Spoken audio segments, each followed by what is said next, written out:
God. Reuters exclusive. As many as 150 U.S. troops wounded so far in Iran. 2 war sources tell the matter to Reuters.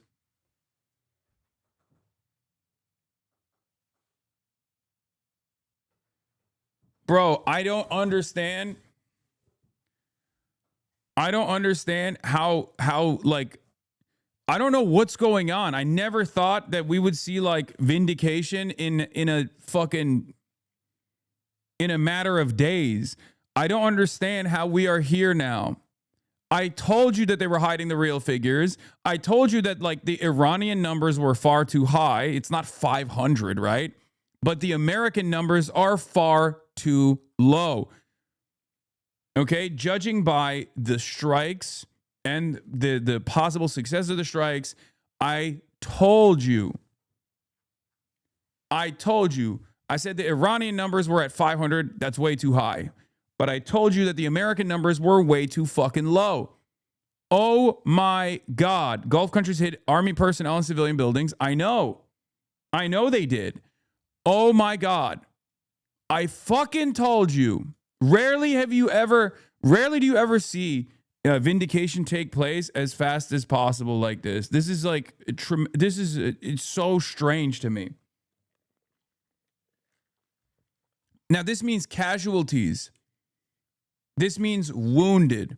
No, it doesn't mean mentally distraught. It means life-altering TBIs, which is usually the American government's method of sheltering the truth, like sheltering the public from the truth. Life-altering TBIs, you're fucking done, okay? No leg, no arm, or potentially you're fucked up. You're done, okay? You're out. Is it ethical to use your predictions on Polymarket? No, don't do that. And that's just the troops. That doesn't mean the contractors.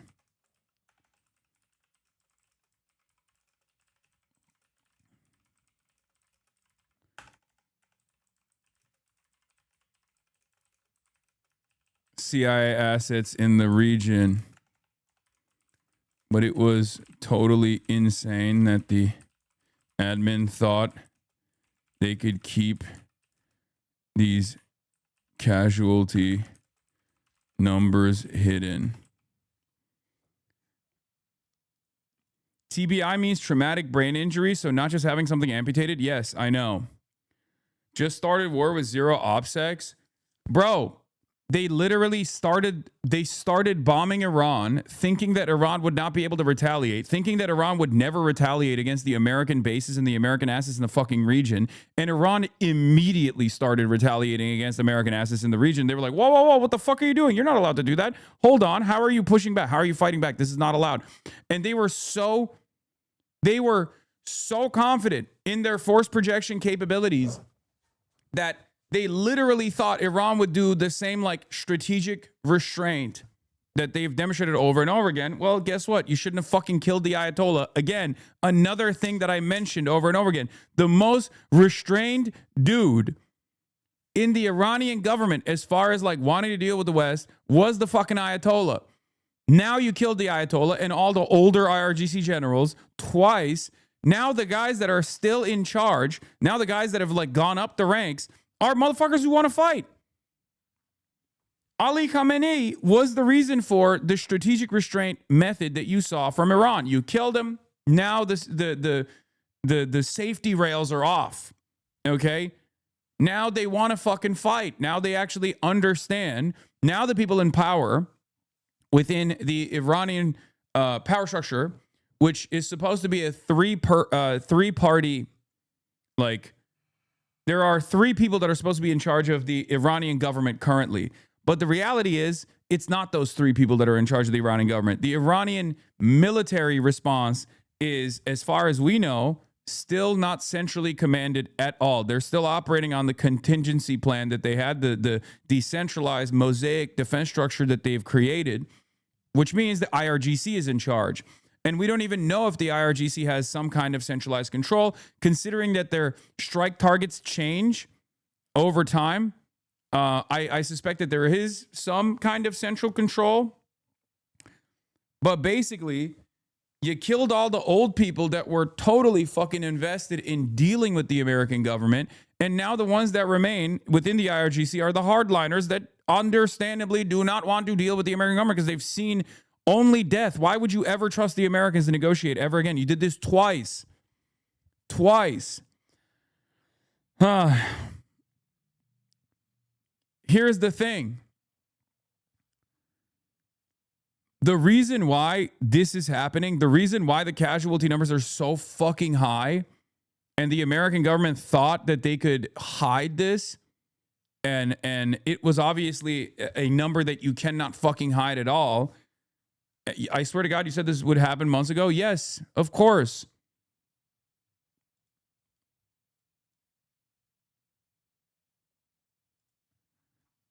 The reason why I said that this predictable outcome was going to happen was because when you teach people the lesson that you cannot negotiate with them, that you don't want to do diplomacy at all, that you think you can just do might is right. Misinformation, wounded, not casualty. Casualty means debilitating injuries as well as deaths. Okay, so yes, wounded does mean casualty. Okay, unless you got a fucking scrape on your arm, on your elbow, and you got a boo-boo, and you got a Band-Aid for your boo-boo, and you're back in action.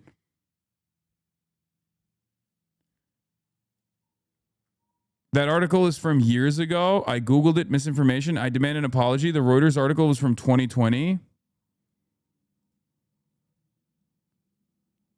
Dog.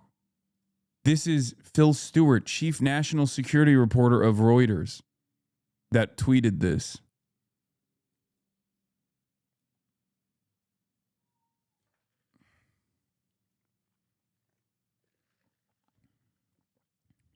Are you okay?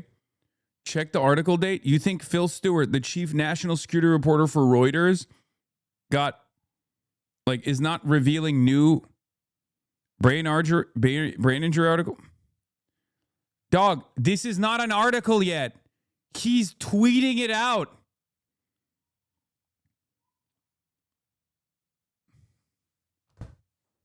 Some of you motherfuckers genuinely don't understand how this works, okay? This is the guy who is writing the article, okay? This is the other guy that's writing the article. These are the guys. They haven't posted the article yet.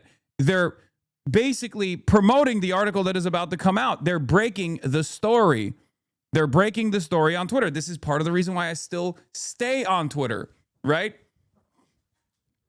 Are you one of the fucking brave reservists that got a traumatic brain injury? What the fuck's wrong with you? I demand an apology, he said. Anyway, calm down, chatter. It's okay.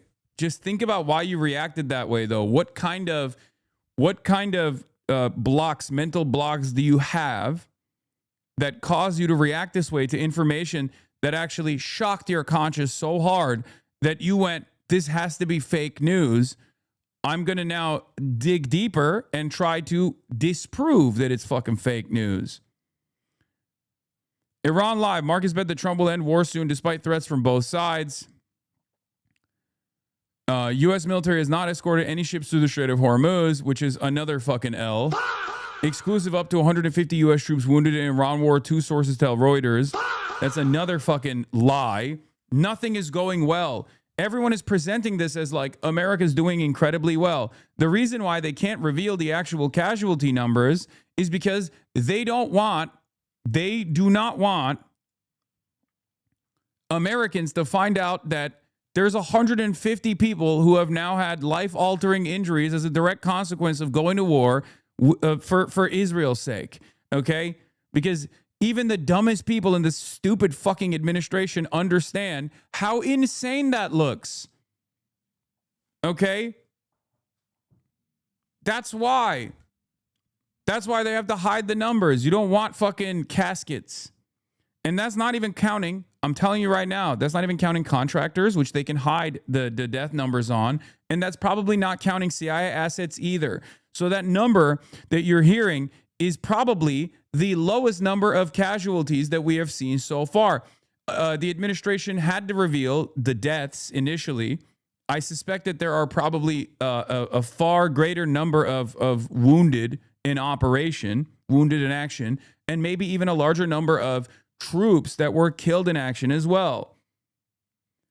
But it's so obvious that they just did not plan for anything because they're so fucking stupid. They literally thought, oh, Iran, we have all the tools. We have the most sophisticated machinery that we can use. We'll destroy Iran. How dare they? No one has ever come after us before. No one has ever destroyed our assets before. No one will even fucking try. I don't trust CBS News' reporting at all. I'm sorry, as far as like mining the Strait of Hormuz. Because I don't even think Iran needs to mine the Strait of Hormuz to stop the Strait of Hormuz from